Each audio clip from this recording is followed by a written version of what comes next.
Salut, bon bah voilà, on est le 30 novembre 2017.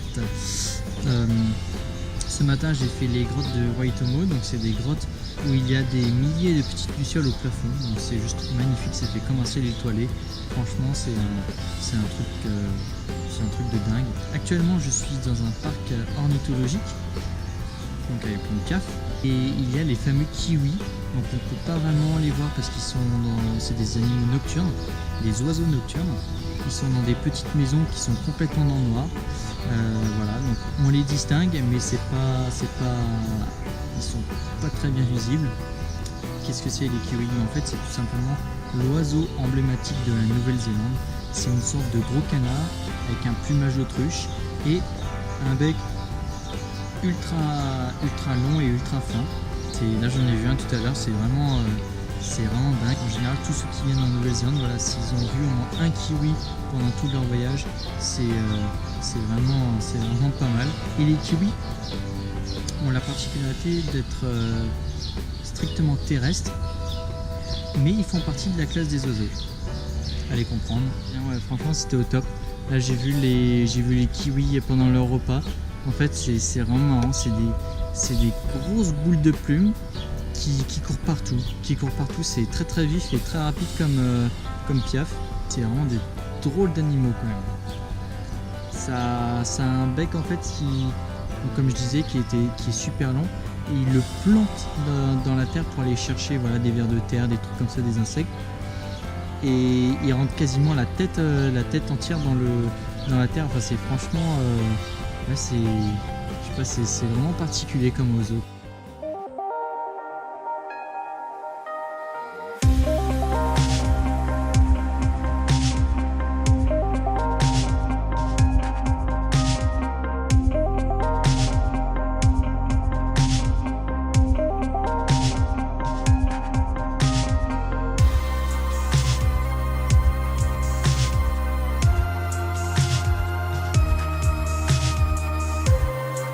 Hier, jeudi 30 novembre, j'étais à la plage de Kiriteire, la plage de sable noir où j'ai un petit peu filmé avec le drone.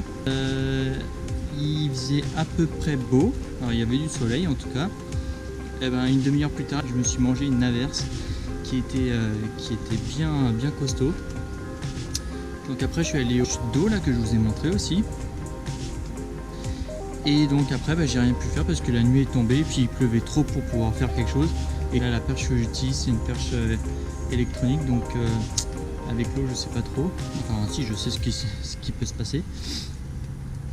Donc là aujourd'hui, vendredi 1er décembre, je suis au Mangapohue Natural Bridge. Ils disent que c'est un pont naturel de calcaire de 17 mètres de haut, vestige d'un réseau d'énormes cavernes effondrées.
Alors on m'a demandé de faire une petite présentation de mon van.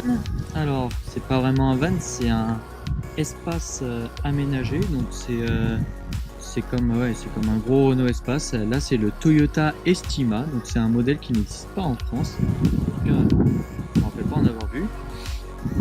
Volant à droite, puisque c'est un pays qui dépend de l'Angleterre. Alors ici c'est plutôt assez calme. En général, donc là c'est un petit peu le bazar, mais en gros j'ai un sac, tout ce qui est un petit peu électronique que je laisse tout le temps au pied du siège passager. Là en général j'ai tout le temps mon sac un petit peu de rando, quoi. C'est un petit sac à dos classique. Là la petite console, bon après c'est classique, hein, voilà. J'ai des petits extras avec cette bagnole, c'est que bon là j'ai le toit un petit peu panoramique tac que je peux ouvrir comme ça, et là la partie arrière avec mon lit. Voilà à peu près comment ça se passe. Donc c'est plutôt confortable, hein. C'est la taille d'un queen size en gros, c'est 2 personnes, on pourrait même y tenir à 3 je suis sûr.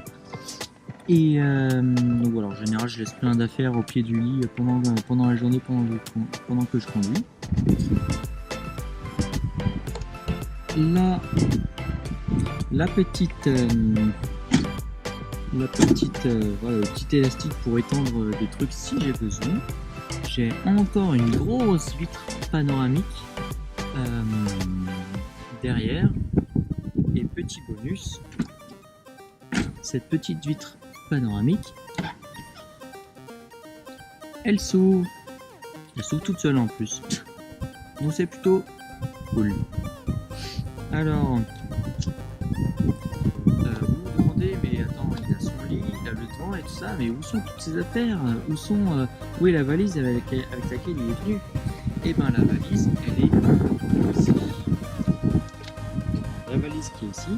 J'ai la petite table de jardin qui est juste en dessous, entre la structure du lit et ma valise. Ici je mets tout le temps, voilà, là j'ai mes 2 chaises de camping. Bon, j'ai acheté le van avec les 2 chaises, mais j'en ai besoin en vrai que d'une, mais je la garde pour après la suite. Je me suis voilà, des chaussures, des trucs pour aller dans l'eau, des bâtons, etc.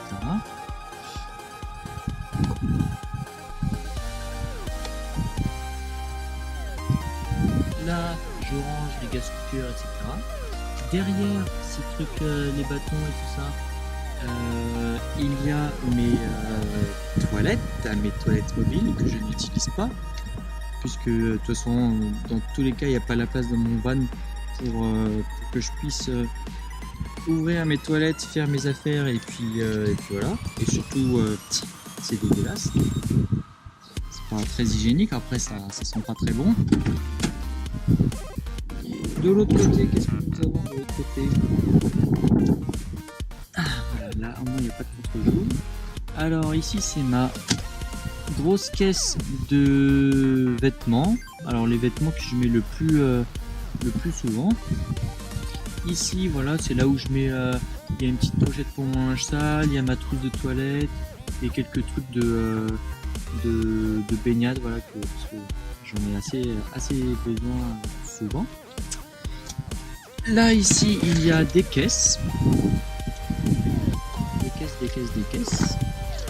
Des caisses qui sont encore remplies de vêtements et puis d'autres choses. Mais ça c'est les vêtements par exemple que je mets moins souvent, c'est les polaires ou des trucs comme ça, parce que des fois quand je fais des montagnes en hauteur, ça prend. Ici là le truc noir c'est la pochette de mon drone GoPro que je vais essayer de bientôt vendre. C'est un excellent drone, sauf que il prend pas mal de place, voilà.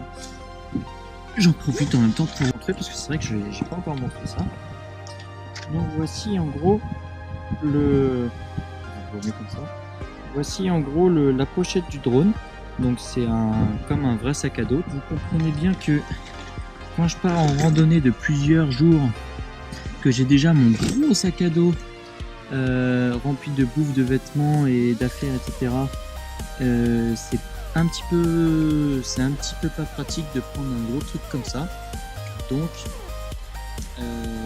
c'est un petit peu chiant, et c'est pour ça qu'il y a assez peu finalement de plans avec un drone. Je peux l'utiliser dans les bonnes conditions, donc sans vent, sans pluie, sans personne autour, sans aéroport, sans câble électrique un petit peu partout et sans arbres. Voilà, donc déjà ça réduit un petit peu. Et en plus, du coup, quand je fais des grosses randos, j'ai pas envie de m'encombrer avec un truc comme ça. Et pour les randos sur plusieurs jours, c'est pareil. Donc c'est pourquoi je vais essayer de changer pour aller vers plutôt les DJI Mavic, qui, comme ceux qui le savent, sont tout petits et se rangent pour se ranger dans une toute petite pochette qui est en largement dans un petit sac à dos. Bref, et en dessous, donc là il y a les shots là en gris qu'on voit. Là c'est la première partie, il y a encore une deuxième partie qui est derrière. Et ici, voilà, il y a encore d'autres trucs. Là, je mets des affaires, il y a mon blouson, une serviette. Il y a encore une autre bassine comme la rouge que j'ai sortie. Cette fois, c'est que des affaires. Et il y a une petite mallette où je mets toutes mes bouteilles de gaz pour mon gas cooker. Là, en général, sous mon lit, voilà, je mets quelques affaires, des torchons, des trucs, voilà, tous les trucs qui prennent pas beaucoup de place. Et maintenant, on va passer à la cuisine. Bon, et pas que. Alors oui, la fameuse petite étiquette self-contain qui prouve que je suis autonome pendant 3 à 4 jours avec mon van. Et pourquoi je suis autonome avec 3 ou 4 jours? Alors ce que je vais dire, c'est plus valable. Ah, ça ne va plus être valable. Alors, ça n'est déjà plus d'ailleurs. Parce qu'il renforce très fortement les sanctions pour justement limiter les gens qui ont juste des gros espaces aménagés. Maintenant ils voudront que des gros vannes, un petit peu à la Scooby-Doo. Et voilà, donc ça va réduire considérablement le nombre de véhicules self-contained et considérablement aussi le nombre de personnes qui voyagent comme moi sur les routes. Du coup ça va un petit peu fluidifier les campings, etc. Et puis voilà, donc c'est pas vraiment très favorable touristiquement, mais niveau économique, voilà, ça va être pour ceux qui voudront le faire, ça va coûter un petit peu plus cher, ou alors ils devront faire des auberges de jeunesse et puis voyager en bus ou alors en voiture, ou alors voilà, juste en voiture et puis avoir la tente derrière. Donc bon, voilà, ça va un petit peu limiter. Je suis content d'être parti en Nouvelle-Zélande avant que toutes ces réformes passent, parce que ça sera bien compliqué. Bref. Donc voici la cuisine. Alors mon petit plan de table, voilà, avec l'eau, voilà, et la pompe manuelle. Donc vous pourrez dire ouais, c'est une pompe manuelle, c'est chiant, machin et tout. Bon, en fait non, il n'y a aucun gaspillage. C'est vrai que c'est pas pratique pour se laver les mains par exemple, mais voilà, je me lave d'une première main et puis après l'autre. Ensuite, bon là c'est encore un petit peu le bazar. J'ai 2 bidons eau fraîche, eau usée de 25 litres. Donc là pareil, quand le mec qui a aménagé le van, là, parce que c'était son business de faire ça, voilà, ça, le tuyau il faut que ça soit d'un certain diamètre. La pompe là qu'on voit ici, il faut qu'elle soit d'une façon bien particulière, ça aussi, machin, bref. Ça c'est un petit peu chiant. Et je suis bien content de ne pas m'en être occupé. Après j'ai des petits trucs, voilà, un gros, voilà, ça c'est du lait en poudre, ça c'est du riz. Bon, je suis encore un gosse donc j'ai des Nesquik, hein, vous n'en voudrez pas. La poubelle qui prend un peu de place, voilà, et forcément ça grossit un peu. Là ici j'ai mes casseroles, mes poêles et tout ça. Et là voilà, j'ai mes petits rangements. Donc là c'est tout ce qui est salé, on va dire. Voilà. Là c'est tout ce qui est sucré. Là c'est tout ce qui est quincaillerie, on va dire bricolage, nettoyage, machin et tout, bref. Et ici, c'est tout ce qui est fruits, pardon. C'est tout ce qui est fruits. Bon, je mets aussi des fois des trucs pour petit-déj. Il y a des bols et des verres. Voilà. Ici, on a cette petite boîte. Qu'est-ce qu'il y a là-dedans? Il y a du sucre, de l'huile d'olive, de la sauce soja, du sel, du gros sel, du thé. Ici, ça c'est ma petite popote avec laquelle je vais en rando. Vert, machin, tout ça. Et là, une petite panière. Souvent, je la prends pour le matin quand j'ai pas envie de sortir, s'il fait froid ou s'il fait moche ou quoi que ce soit, ou si j'ai pas envie de parler aux gens. Voilà, je mets tous mes trucs ici, je mets tout mon petit déj là-dessus, et puis je me mets derrière tranquillou sur mon lit et je prends mon petit déj.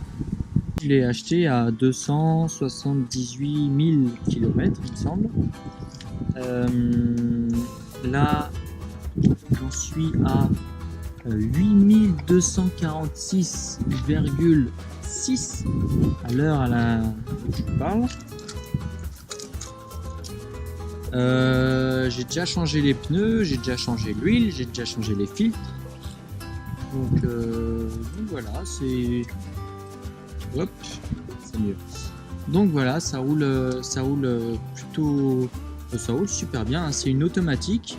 Donc comme ça, moi j'ai pas de souci à m'habituer à passer les vitesses à gauche. Malgré ce qu'on pourrait croire, c'est plutôt confortable derrière. J'ai jamais eu mal au dos ou quoi que ce soit, donc c'est vraiment très agréable. Après quoi d'autre, voilà, il y a plein de petits... Comme c'est une voiture, forcément il y a plein de petits rangements. Il y en a là, il y en a dans les portes derrière. Voilà, il y a ici, il y a là. Il y en a encore un dessous sous le volant. Il y en a encore un ici. Enfin bref. Et ma petite tour Eiffel pour avoir un petit côté de Paris et de la France. Enfin, pardon, de la France. C'est tout. Après, voilà, c'est sûr, je fais des courses assez régulièrement parce que j'ai pas une place folle pour mettre pour accueillir un mois de cours, enfin, un mois de repas par exemple. Donc voilà, je vais faire les courses toutes les semaines, on va dire, ou quand j'ai juste besoin d'un truc, voilà, je vais le prendre. Il n'y a aucune affaire chez moi que je n'ai pas dans le van qui me manque plus que ça. Tout ce qui est dans le van, je m'en sers. Je m'en sers pas tous les jours de tout, mais je m'en sers. Ça me suffit largement. Et puis voilà, j'ai un petit confort. Certes, j'ai pas de télé, mais bon, j'ai un petit iPad pour lire mes vidéos.